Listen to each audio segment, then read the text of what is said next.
स्वागत है आप सबका। देश की राजनीति में एक नया बवाल अब उठा है, वो है हलाल पर बवाल।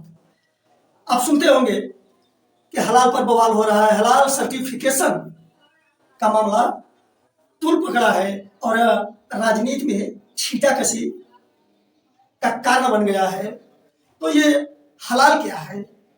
प्रसिद्ध व्यंग्यकार हरिशंकर परसाई का एक प्रसिद्ध व्यंग है लोकतंत्र के बारे में कि जब शर्म की बात गर्व की बात बन जाए तो समझिए कि लोकतंत्र अच्छा चल रहा है।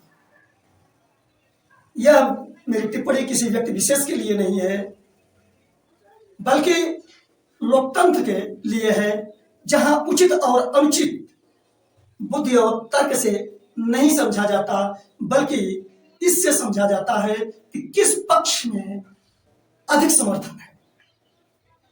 आज हम इस वीडियो में काफी कुछ समझने वाले हैं।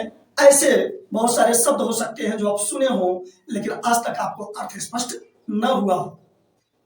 हलाल समझेंगे, झटका समझेंगे, हराम समझेंगे, हलाल क्यों किया जाता है जानवरों को यह समझेंगे, हलाल सर्टिफिकेशन के बारे में समझेंगे और हलाल पर बवाल को समझेंगे और यूपी में बाबा द्वारा लिए गए एक्शन को समझेंगे।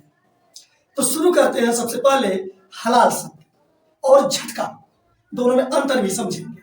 अभी तक आप जब हलाल शब्द सुनते हैं तो यह लोगों को यही समझ में आता है कि जानवरों को हलाल करके मारा जाता है और यह शब्द मुस्लिम धर्म में प्रयुक्त होता है। दरअसल हलाल शब्द अरबी भाषा है जिसका अर्थ है वैध, यानी जिस चीज को हलाल सर्टिफिकेशन मिला हो तो उसका अर्थ यह समझा जाता है कि यह इस्लामिक कानून के अनुसार यह मुस्लिमों के लिए खाने योग्य है। अब होता क्या है हलाल में? हलाल शब्द वास्तव में केवल जानवरों के लिए प्रयुक्त होने वाला शब्द था। हलाल में जानवरों को उनके श्वास नली को काट करके यानी रेत करके छोड़ दिया जाता है, उनका खून सारा निकल जाता है और जानवर मर जाते हैं, तब इसको हलाल कहते हैं। और झटका क्या है?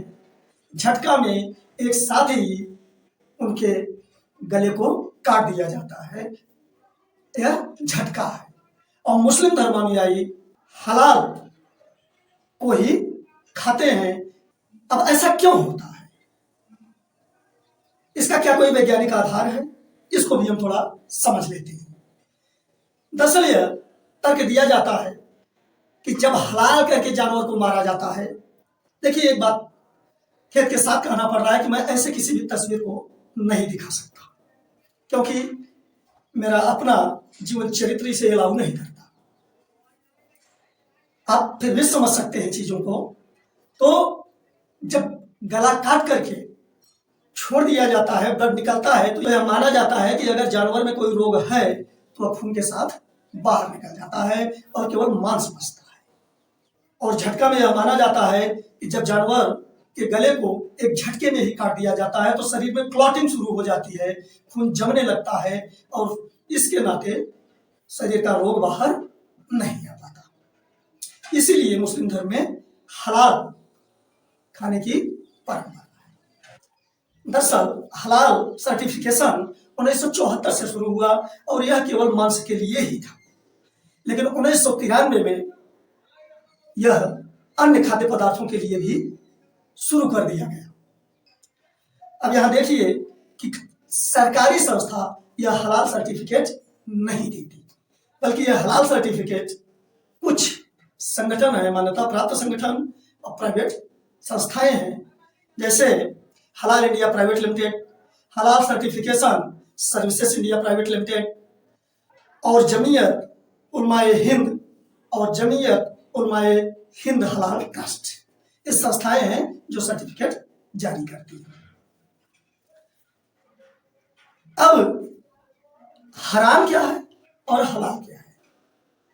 हलाल का अर्थ होता है, यह अरबी शब्द है, हलाल का अर्थ है वैध, यानी जिसे खाने के लिए अनुमति हो, और हराम का अर्थ होता है अवैध, यानी जिसे खाने के लिए अनुमति नहीं।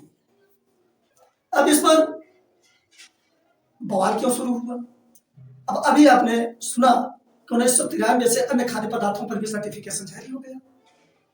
अब हो क्या रहा है कि इसे कॉस्मेटिक सामान, टूथपेस्ट, कपड़े, नमकीन, मसाले आदि पर भी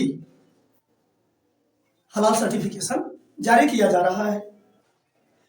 एक वीडियो वायरल हो रहा है जिस पर काफी बवेला मचा हुआ है कि वंदे भारत ट्रेन में चाय प्रीमिक्स के पाउच पर भी हलाल सर्टिफिकेशन।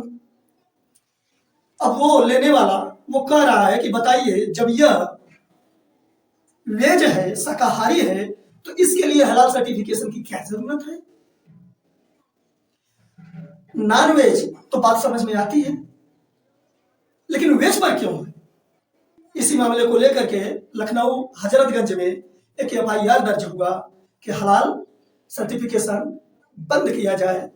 यह आरोप लगाया जा रहा है कि हलाल सर्टिफिकेशन से प्रोडक्ट को किसी एक वर्ग विशेष को बेचने का टारगेट किया जा रहा है।